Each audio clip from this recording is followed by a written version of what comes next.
Olmo, Fermin. Fermin, Olmo. Olmo, Olmo, Fermin, Fermin. Non mais, s'il vous plaît les gars, est-ce qu'il y a que ces deux milieux de terrain là, actuellement au Barça? Je comprends pas.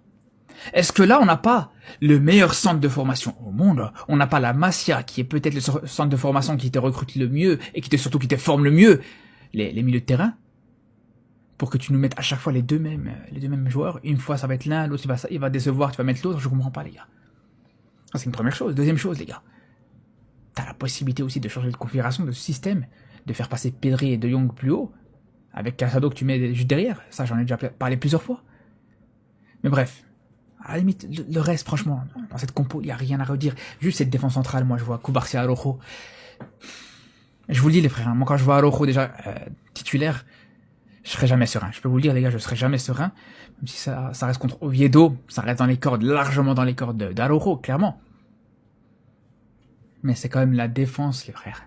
La défense centrale de Barça PSG il y a 2 ans, les gars. C'est clair qu'on oublie d'avoir ça en tête. Après, non, je vous dis, pour le reste, même Gérard Martin, hein, sur son début de saison, rien à dire.